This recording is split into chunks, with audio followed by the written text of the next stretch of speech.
Zij was vorig jaar de voorzitter van het Jeugdparlement Jeunesse en ze is daarvan ook de oprichter.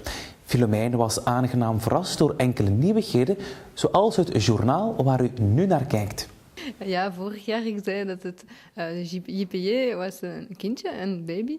En nu ik zie dat die kindje op zichzelf.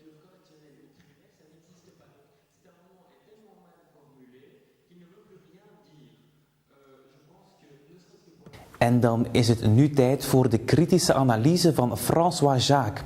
Jacques groeit uit tot een waar fenomeen in de wedstraat. Diegenen die hij bekritiseert kijken angstvallig uit naar zijn volgende messcherpe analyse. Collega Jacques werkte al voor onze andere collega's bij de RTBF, maar hij besloot kort geleden om zijn talent in dienst te stellen van het Jeugdparlement Jeunesse. Voor de laatste maal speciaal voor u, live François Jacques.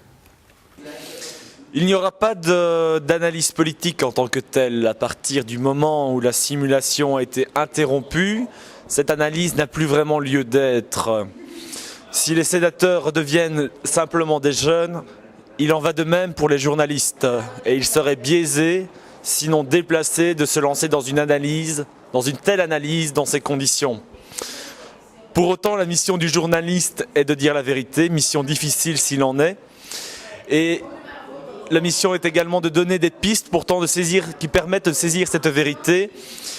Dans la vie réelle, les journalistes rapporteraient la situation telle qu'elle est, indépendamment des convictions personnelles, des sensibilités de chacun. Ce qui va suivre se veut comme un avis et ne veut pas rajouter de l'huile sur le feu. Cela se veut une simple interprétation de la réalité. Du haut des tribunes, c'est clair, la situation a complètement dérapé. Est-ce à cause de la fatigue? Il aurait été peut-être plus judicieux, éventuellement, de montrer le sketch des inconnus, le fameux télémagouille et la fameuse réplique « c'est un jeu ». Par la tournure personnelle qu'ont pris les événements, l'impact négatif sur les participants, il est important désormais de rebondir, mais surtout de prendre le temps d'analyser ce qui s'est passé.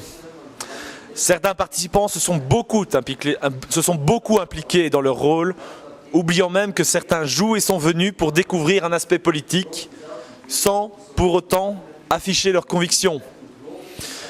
Aucune loi ne sera réellement votée. Et il serait très dommage de terminer la simulation sur cette note si triste. La situation exigeait peut-être que l'on mette les choses sur la table et que l'on règle les tensions.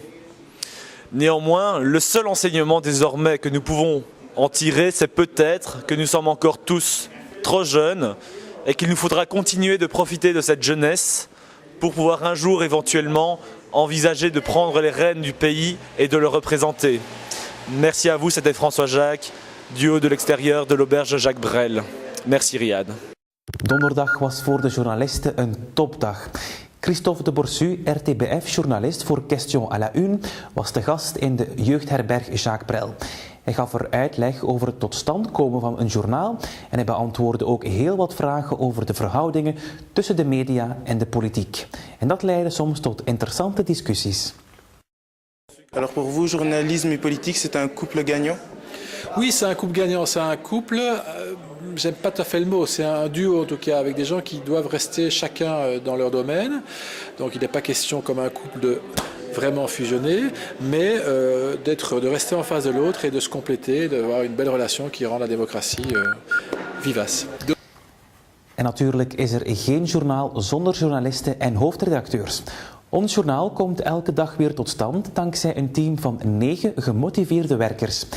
Van 's morgens vroeg tot 's avonds laat doen zij hun uiterste best om u het beste nieuws te serveren. Wij bieden u een kijkje vandaag exclusief achter de schermen.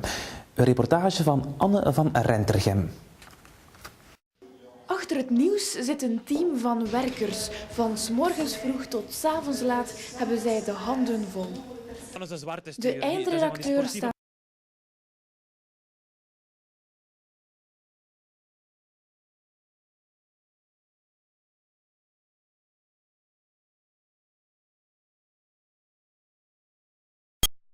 gaat er al eens iets mis. J'ai une super bonne idée pour un reportage aujourd'hui.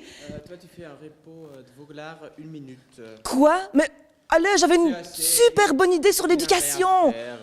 1 minute, c'est bon. 1 minute?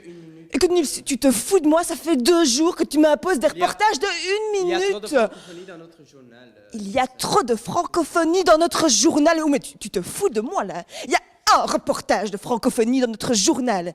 Je suis désolée. On est avec 6 millions flamands, donc... C'est ça. Eh ben, moi, c'est 2 minutes, hein, ou c'est rien, c'est clair? Nederlands? Ja? C'est 2 Nederlands? minutes ou c'est rien. 1 minute, c'est ça. Eh ben, va te faire foutre, Niels. Ga blijten in de wc, hè, jong. Et les ballons sont des caca.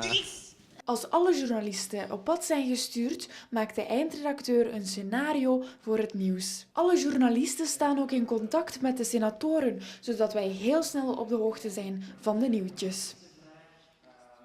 Maar de samenwerking met de senatoren is niet altijd even goed. Excuseer, hè. Als ze Villa Politica opnemen, zit ze ook met spot in de tribune. Zeg, dat duurt 5 minuten, gaan Nicolas het doen, gasten. Hey. Et viens me chercher, alors. Gelukkig kunnen we altijd op François Jacques rekenen. Of niet? François! Dat was het voor dit laatste JPJ-journaal. We begonnen met de WVA, de West-Vlaamse Alliantie. Dat is een nieuwe partij in het halfrond. Het was een waar genoegen om uw vertrouwde gezicht te mogen zijn. Het hele team, onder mijn leiding, heeft jullie deskundig en met graagte door het nieuwsaanbod gegidst. Morgen brengen we wel tot slot nog een bijzondere uitzending. Helemaal gewijd aan de finale stemming van de wetsontwerpen.